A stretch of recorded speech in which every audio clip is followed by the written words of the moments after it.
为电视机头前的观众朋友，大家好，欢迎大家准时收看福喜来咧，我是钟玉泉阿群妹。今日啦，阿群妹要同大家分享乜嘢呢？要同大家来分享茶。我相信同到电视机头前的观众朋友都请好吃茶，可能早晨就开始来喝茶，下晝頭可能碰同嘅個時間要來啉一杯茶吼。故說今日要同大家來分享嘅茶有乜嘅無共樣咯？佢同福喜來咧同接同大家紹嘅山體有一些些嘅無共樣，佢係啲南投也就山體出產嘅茶，韓國啊也係經營呀四台嘅呀後上頭家哦，細細個個來分享佢，來分享楊兆賢分享。大家好，我是梁兆賢，今天很高興來到這跟大家見面。好，分享兆賢來到節目當中同大家來分享哦。剛剛一開始就有講到，其實像我節目小記到當到做茶嘅也就可能頭家也係講也就店尾也就當到就唔係啲南頭，可能桃園新竹苗栗也就所採當到。啊，唔過你嘅茶園係啲啊千國嘅高山，啲南投也到邊嘅從喎。是。對啊，怎麼解你會到南投也到邊嘅來做茶呢？其實我們家前面早期都是在桃園新竹這邊。家裡原本是在桃園新竹。是。哦。那是後來因為我爸爸那一代他們分家了之後，啊，我爺爺是一個很有大智慧的人。啊，他們因為知道我爸爸有幾個兄弟，誰可以做，誰不能做嘛。他覺得我爸爸有開創性，然後他就鼓勵我爸爸去開創新的地區，然後就把原本的產業就是分給其他的弟弟，所以等於是從我爸爸那一代開始又重新開始，就離開桃園新竹這一帶，對，換了一個高山產業。也因為那個年代60、70年代的台灣，那時候正在轉型，那時候台灣的外銷茶的市場逐漸沒落，轉成內銷，因為台灣經濟起飛了之後，我們台灣的消費力上升，大家會追求更好品質。那高山有更好的環境可以做出更好的茶，所以我們那時候就剛好趁這個勢去轉型，這樣，所以才會移到高山上去。所以都南投也到邊，就是真的就像您說的是高山了，所以也重新做了一個轉型，也是追求品質它好、品質好這樣子的一個高山茶嘛。是。對，所以那現在溫都也南投也到邊，而且剛剛我在前面跟老闆聊天的時候，如果都是在清境這個地方。清境。大概這個海拔大概是多少？海拔是大概是在1300到1500的地方。哇，給懂高哎。是的，因為這個區域早期在台灣高山茶的發展來講，它算是台灣整體區域裡面是比較早期進去開發的地方。因為以前大概我們可能比較常聽到的茶區就是桃竹苗、東方美人茶，都屬於比較偏平地的。對。那高山早期開發最早進去的就是以霧社、廬山、阿里山這幾個區域，對。然後到後面慢慢才發展到更高的區域。所以這還比阿里山再更高。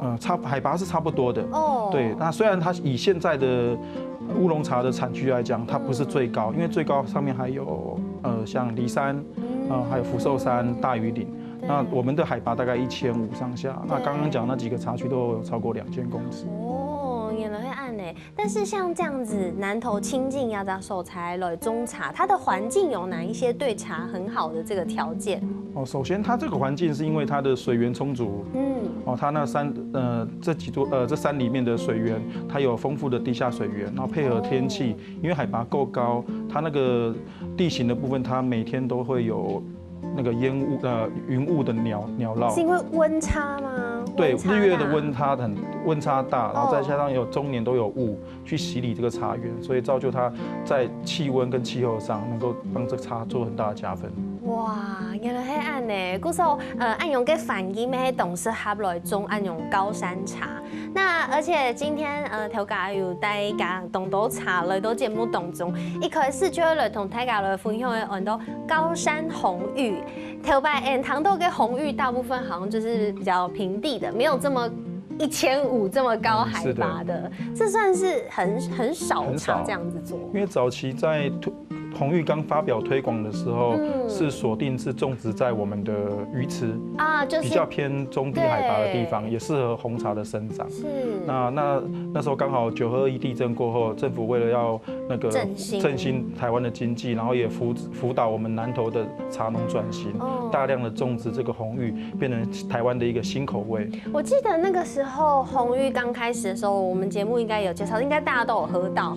然后就是它的清油两个题材，就会它有一个蜜香感，对不对？因为夏天的茶很容易被虫咬嘛，那虫咬了之后，它在发酵的过程中会自然的转换成一些天然的蜜味跟香气的味道。所以红玉它就是也是会有这种蜜香的味道，对，会略带一些蜜香跟糖香。那在高山中暗涌本来在平地的红玉会很困难吗？一开始可能会有很多人质疑，包括我们自己啦。真的。但是因为我爸爸本身是一个茶痴，就是他只要有什么新的品种茶出来，他都会很乐意的想去种去尝试。所以我们那时候也是因缘际会之下，把这个原本要种在平地的茶，把它种到高山上，所以实际上有点是小小的实验。对，那也没想到会造就了一个比较独立、特殊的一个风格，也跟别人不一样。真的，所以哎呀，它树红雅比就是我们刚刚讲的高山的蜜香红茶。这是红玉红茶。红玉红茶说错了，红玉红茶，高山的红玉红茶很少见。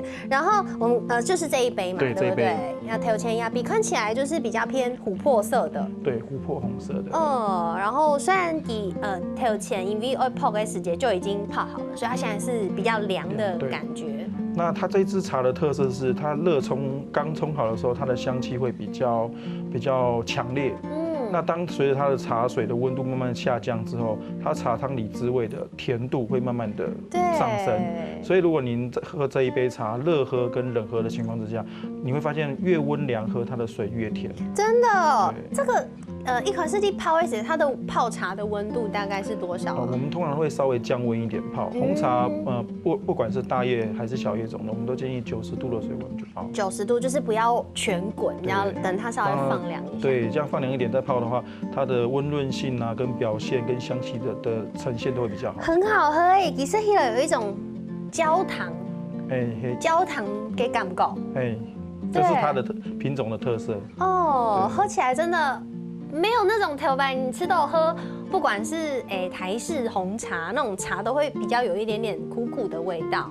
苦苦的，到喉这边会有一点苦苦的感觉，但是这个喝起来它就是甜甜的、酸酸的给感觉。这也是我们高山红茶的一个特色，它颠覆了过去人对红茶的一个见解，都觉得红茶似乎比较苦，好像都一定要加糖，或者说加一些水果或花去变成比较好喝。但是我们高山红茶是本身就带很甜的一个风韵，它就是轻轻的那种感觉，很清爽，然后又很甜润。原来还安呢，不过也是调家给茶真运动用心地给做，光是这样子的红玉的红茶，你还区分了4种4季不同的茶种类，对不对？是，因为我在第一线做茶，我观察到1年4季的气候的变化。因为它即使我用一样的工序去做每一季的茶，但是因为我面临的温度、湿度跟环境都不一样，我发现它在不同季节做出的茶的味道跟风格都会不一样。会差这么多吗？对，同一棵树做出来的味道都不一样。哎呀，它是都是夏天的夏天的。对，夏天的话，它的特色是除了红玉它基本的薄荷肉桂的一个口感，还有像你刚刚有喝到的焦糖的风味以外，我们夏天的红玉它会有带一点点柑橘水果跟野花香，这是它的风味。秋天的话也很有意思，它会有一点点菌菇跟蜜糖烤地瓜的味道。好难想象哦。那如果喜欢甜蜜的感觉的话，可以尝试看我们冬天跟春天的。像冬天的茶喝起来有一点烤甘蔗，那种甜温暖。冬天的烤甘蔗的感觉。对，烤甘蔗那种很温暖甜蜜的感觉。然后春天的红玉喝起来是比较清爽，带有那种你走在原野上的一些青草香带来的一种甜甜的清爽的味道。哇，顾总，你去给吃公没吃到？就算是同一种茶，同一种做法，不同季节。就是不一样，甚至你把这个茶如果再放个3、5年以后，它又会转变成另外一种风格，它会多了很多像一些木质的香气，好让陈年带来的一些茶的那种感受都会不一样。感觉好享受哦。对，所以春暗涌这个是常态的礼盒吗？这样子春夏秋冬。就希望能够透过这样子的呈现介绍，让消费者能够认识更多原来台湾的茶竟然可以有这么多的表现跟呈现。很棒哎，所以就像一种茶，它就可以用这种方式来做区分，而且旁边还有看到这个很可爱的，也是有时候会看到这个厉害的有得奖的评鉴，对不对？哦，对，这是我回家接家业之后，我一直想要一些方式能够证明我们台湾茶的一些特色跟价值，所以我就选择了出国去找一些比较知名跟公正性的评鉴比赛跟机构，然后去评鉴我们台湾的茶。这个有时候在那种很厉害的伴手礼会看到这个标章。它这个标章是从比利时布鲁塞尔他们那边有一个评鉴所发出来的认证。那它就是说你今天送评鉴这个茶呢，它会看你的外观，还有你的颜色、香气，还有你喝下去的滋味，还有整体的均衡感受，它会给你5个分数。那谁帮这个分数打分？这些特色打分数呢？就是他们在欧洲去那个邀请一些像米其林星级以上的厨师，还有一些品酒师、侍酒师等等组成，那可能会有100来位的评审，针对我们这个茶去给出这个5项的指标分数之后呢，再加总平均。我就从这100个裁判里面得到了5个分数，之后再加总除以5，得到一个最后总平均。70分以上就是1星，80分以上是2星，90分以上就3星。我们拿到啊，我们从一开始的2星到后面的都是3星。哇塞，太厉害了！古早今日要同大家来分享台湾嘅茶，要做得让到世界嘅肯定哦，还有当中内容要同大家分享，先休息下，等下再个转来。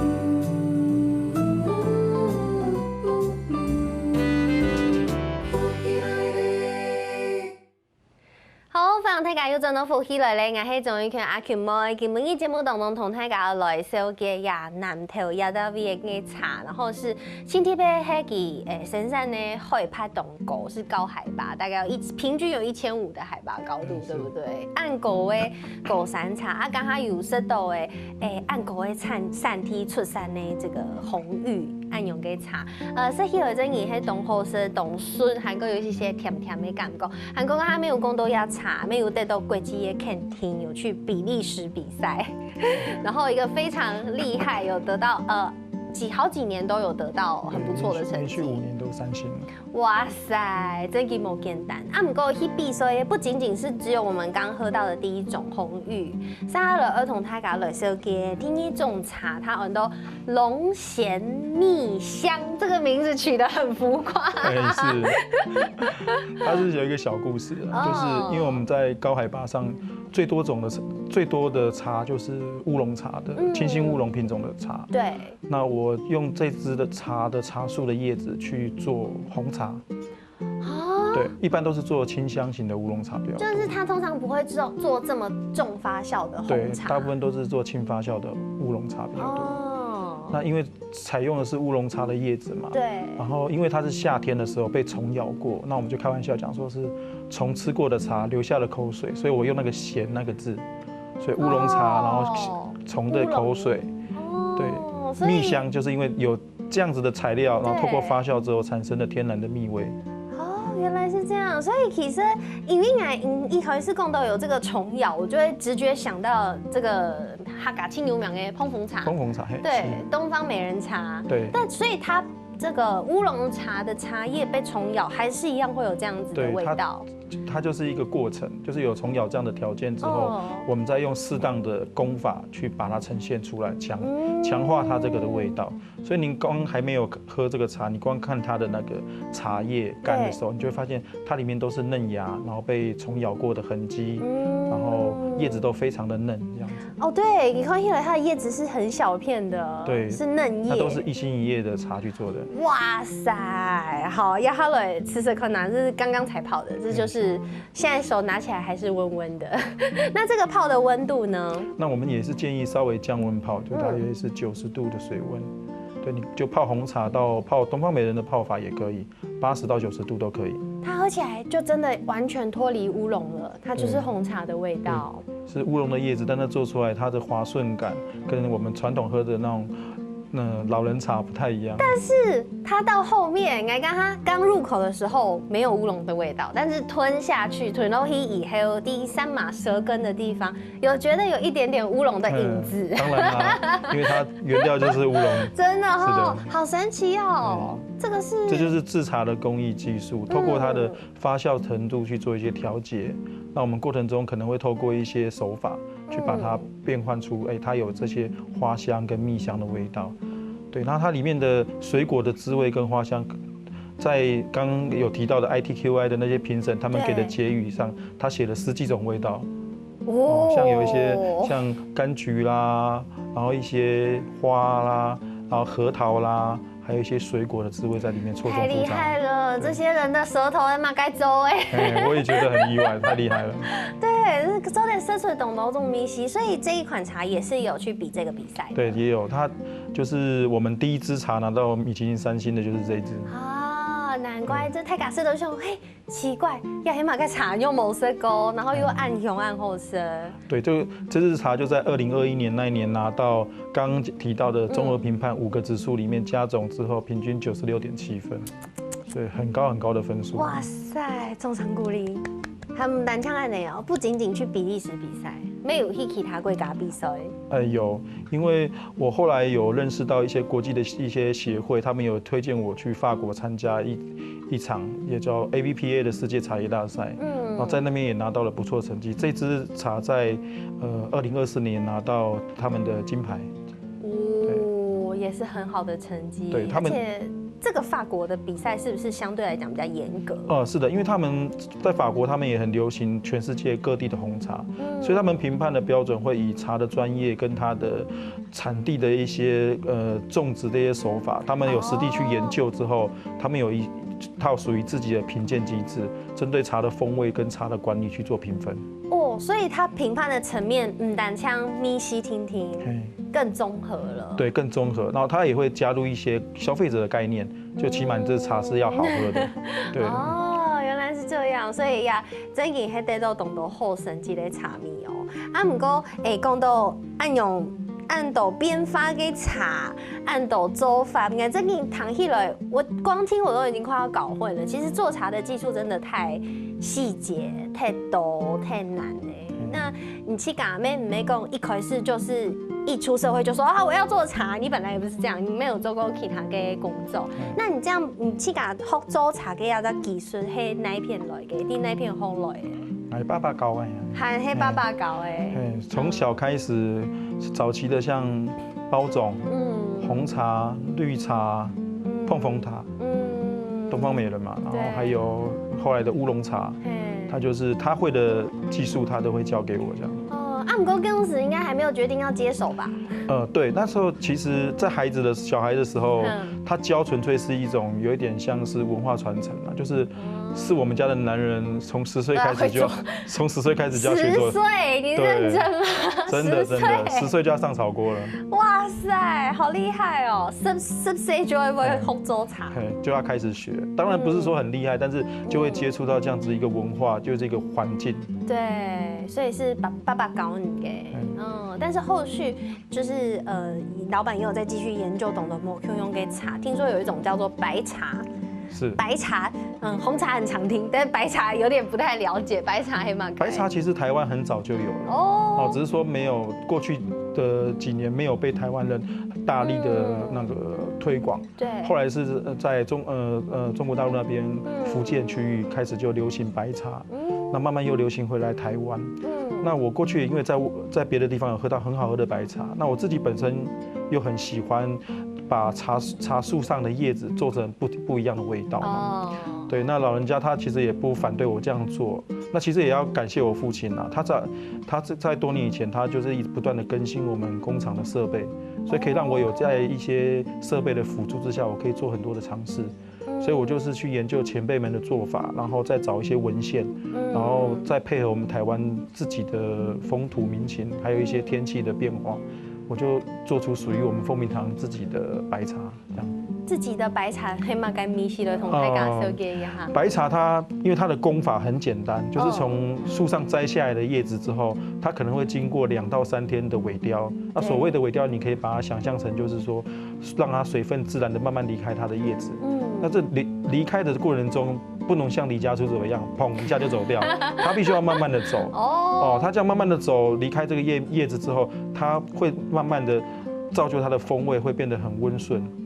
那最后到达一定程度之后，我们判断 OK 了之后，就把它快速干燥起来。所以看外观，也许比较少接触白茶的人，你会觉得，好像是我们去土地公庙拜拜地上的落叶。对，刚刚看到小朋友想说，是这个吗？我会不会 Q 错？会不会讲错？我第一次把干燥花的感觉。对，我第一次做出来，我爸爸以为我去扫了叶子回来，其实不是，他就是透过这样的很自然的功法，没有过度的加工，做出来白茶之后，那我把它冲泡出来的茶汤，发现说，它更温柔了，茶性更温顺了，然后茶本身的品种的香气也都还有，然后喝起来的茶汤又更滑顺。对。所以就去家来做生意啊，不过就像我们讲这真的是也要感谢爸爸投资了很多茶厂的设备。其实要就黑做茶青，它的最一开始需要大量投资最辛苦的地方，爸爸都先帮你做好了。对，就是他，因为我爸爸本身也是茶痴啊。台湾的茶从台茶12号开始，13、14、15、16、17，只要茶开厂推出新的品种，他就种。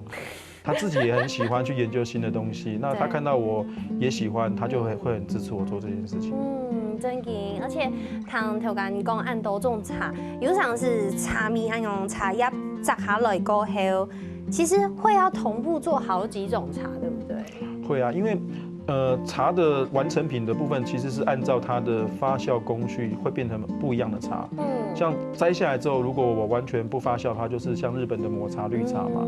再发酵一点点变成清茶，再重一点点变成洞顶式的乌龙茶，再重一点点又变成东方美人茶，再重下去就变成红茶了。所以我可能会看当天的材料进来，适合做什么茶，我做一些调整。所以您刚刚问说会不会同一天做好几种茶，就曾经发生过同一天做4种茶，就是对，因为当天同时开采红玉跟银香，那进来的茶有部分很嫩，非常的嫩，可以做成东方美人那种等级的茶，我就决定把它做成白茶。所以那天做了红玉白茶、红玉红茶、银香红茶、银香白茶。所以脑袋要很清楚。对，你要很清楚它，因为每一个茶的工序跟时间点都不一样，所以你就必须脑袋一直在飞速的快转。对。哇，古手真难得做得有抢到做得做按到种茶哦，都有创意哦，对于做茶呀件事情都有研究，咩都有经验，给呀调家来同大家分享按到，还有当中内容要同大家来分享先休息一下，等下再个转来哦。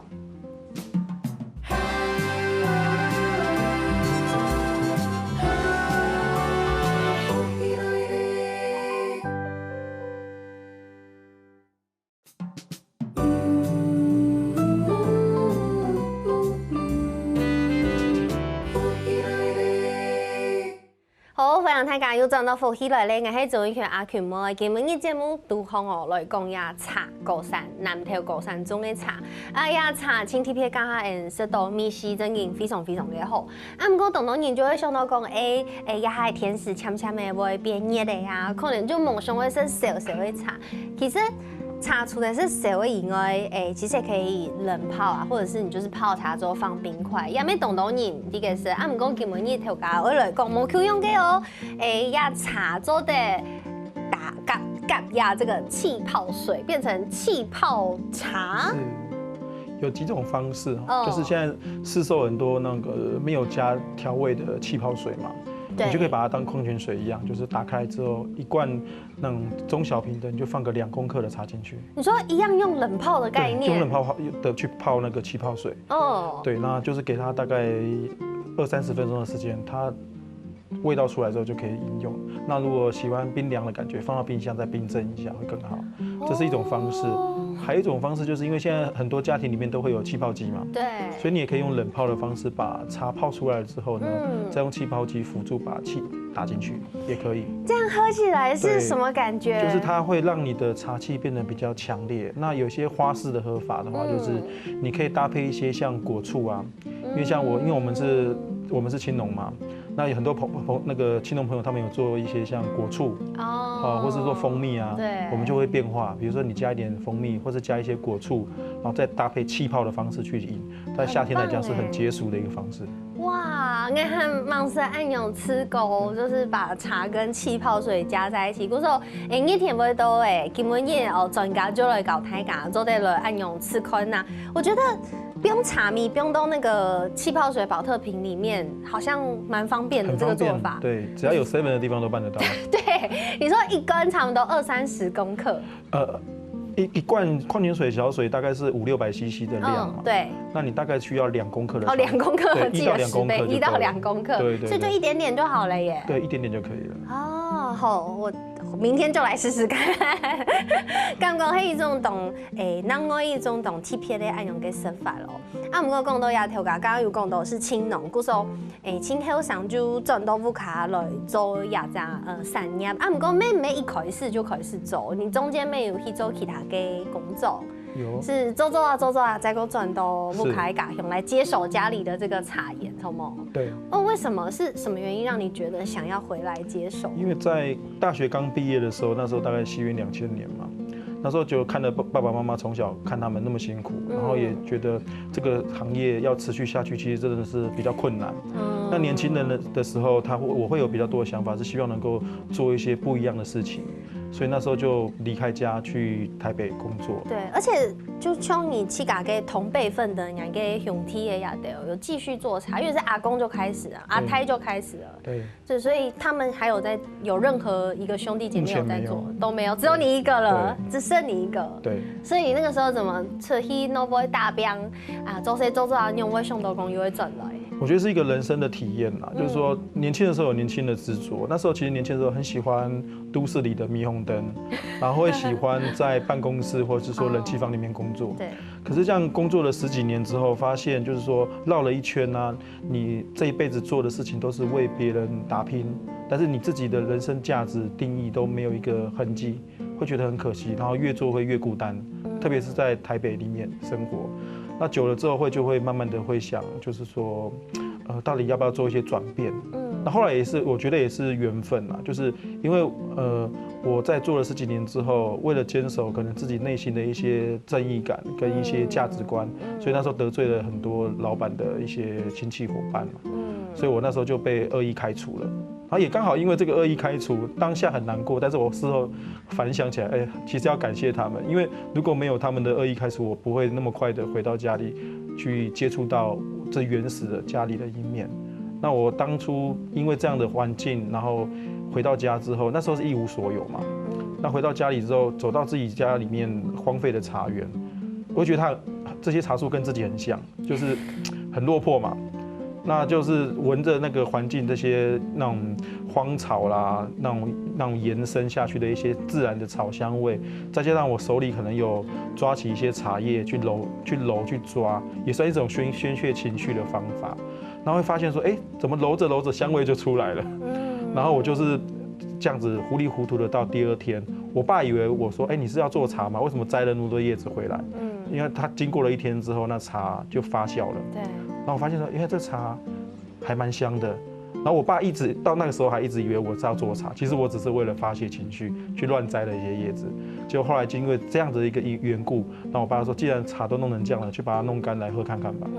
所以一泡出来就是我们红玉的前身。那时候还没有很正式的去做，可是就是这样弄出来，我闻到那种细致的甜香味，我就想说，一个人在失魂落魄的时候，你抓住的东西，让你去想到很多，其实人生不应该只有这样。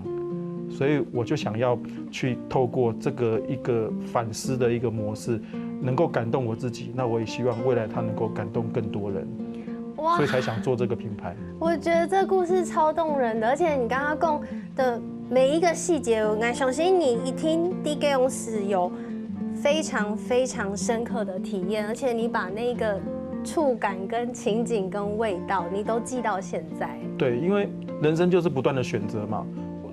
当下我或许也可以选择当一个失败者，然后就用很极端的方式就离开这个世界。可是我发现这样不行，因为我的孩子还那么小，因为我比较晚婚。那当初也是因为孩子的哭声救了我，就是说，我不能一辈子就这样结束了，当一个失败者。那又因为这个茶香救了我，我的儿子的哭声救了我。那我会希望说，我未来如果这杯茶能够感动其他人，那或许就会是我的骄傲。那我以后一定要做一件事情，就是我可以跟我的孩子去炫耀，你爸爸安装，你爸爸可以怎么样，然后你爸爸曾经在世界的茶叶比赛有拿过很好的成绩，我有一个很好的事情可以跟小孩子炫耀，然后可以让他知道说他爸爸在某一个领域里面也曾经是一个了不起的人。那我觉得我就在这个世界上存在有这个价值。哇，我觉得很感动哎，真的。虽然调家弟讲故事的时候，有时候会讲说啊因缘际会什么，但是我觉得其实第二沟场当中，你读到按到困难的事情，但是你有用你自己的心境，还有用你气感跟能力去研究，然后去扭转这一切，然后让一切变得越来越好。你看有得到比利时的奖、法国的奖、日本的奖。按到嘅奖项嘅肯定，就表示讲佢真认同用心啲嘅做家嘅事业。韩国虽然说人生总是有很多的意外，但是意外有时候都会有碰撞出非常非常多的美好。是，对，除了茶有懂到嘅美好之外，其实家嘅其他的副产品也有非常非常多的美好，而且我觉得也是很多的意外，对不对？对。比如说这个爆米花，我很困惑，我想说这个调家拿爆米花是在不敢蹦茶黑么？这个我也很困惑，就是我那时候透过因为国际的比赛，很多人开始认识我们的茶之后，我就开始思维了说，我的存在不是只是为了拿比赛冠军而已。那我如果在这个别的国家的专业领域认同了我们之后，我下一步要怎么做呢？我应该是要去推广它。但是我不是说我拿了奖牌出来，人家就会买单嘛。那我就想说，那我要用更亲民、更一些简单的方法，让新的一个世代年轻人能够碰到我的茶。对，那当然现在因为是比较工商的社会嘛，时间比较紧凑。你说要坐下来好好泡一泡茶，其实不太容易，大家都忙。所以我后来就想说，那我是不是可以利用一些甜点，或者是点心啊，好去尝试做这个动作。所以我后来我就找了那个合作的伙伴，帮我把它用爆米花的方式呈现。我就拿了我在欧洲比赛得奖的茶原茶去磨成粉了之后呢，去做成爆米花，然后去推广，让新兴人类、年轻人能够吃到我们茶的味道。太夸张了，用得奖的茶米，然后拿来做爆米花，而且这个味道听说懂你都懂好生。是啊，吃到喜欢到都忘记我自己做的茶了，大家都以为我是爆米花厂商。但是其实就表示这个推广的效果超级好，是，大概就知道，设计爆米花做的设计到茶米跟明星的，刚刚其实有特色一堆，虽然它是已经放在外面展示软掉了，不过我设计人家知道它那个茶香超级浓郁的，是啊，真的不愧是用得奖的茶米来做。这也是我的目的，我也希望说每个人他在吃第一口的时候，就对我们的茶的味道能够印象深刻。对，哪怕不是用泡的，你用吃的都可以吃得出来。然后除了像这样子的跨界茶的跨界之外，还有另外一个茶跟酒的跨界，对不对？对，因为我一直在思维说新的方法来呈现，那我会很想找在地的元素，所以我因为过去几年我有很荣幸有拿过桃园市的金牌好礼，在交流的一个场合，我认识了桃园的在地的酒厂，罗大哥老板然后他那个理念跟我很像，他会希望多发掘在地的元素，他一直致力在推广我们台湾桃园的地瓜，对，所以把它做成台湾的地瓜烧酒，番薯周神酒，是，然后我就跟他讨论说，那有没有机会能够把我们得奖的茶跟我们台湾的地瓜结合，变成我们属于我们台湾的在地又很接地气的味道？对，我没想到就给他做出来了。哇，所以按用咩係一種結合，所以我知道從表演按用去都不會打邊啊，賺都不卡，一定經歷過非常非常多的辛苦，但是也因为你经历过懂得辛苦，就像茶一样，要被揉捻才会有好的味道出来。故说呀，按好嘅成绩就会同大家来分享呀，懂得嘅故事哦。我们单枪今日同大家来讲很多有关茶的知识，还有很多很动人的故事，都到亚西节目当中好好来同大家来讲。故说节目清明这个我们的周延转豆腐卡。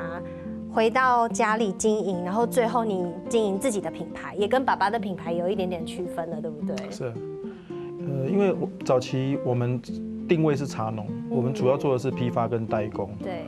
那当我接触到品牌之后，慢慢会发现，其实要忙的事情还挺多的。除了不光眼睛看得到的包装啊，还有一些行销、广告之类的，我们可能还要细节到要接触到一些大众的心理学，还有一些整个市场的分析。那我们也是一再慢慢的挑战自己的极限了，去慢慢去努力去学习。那长辈他们其实没有给我们太多的限制，因为他也是希望说能够有更宽阔的发展，就让我们完全去发挥。对，所以就打造了自己的一个全新的品牌，后来经营去把品牌给厂。对，虽然是重新开始，但是我觉得做的蛮快乐的。很棒。对，就是属于自己的人生轨迹嘛。对，真的很谢谢今天周延来到节目当中跟我们分享这么多，谢谢。谢谢。非常我天时给条件观众朋友嘅舒可休息一下，等下共下来做运动哦。大家知道有节目好看冇啊？我記得啦，我來福喜來嘅面數傾站，韓國話客家電視台嘅 YouTube 頻道，咪記得我來傾站聽嘅，韓國也影片嘅連結啦，記得我分享出去哦。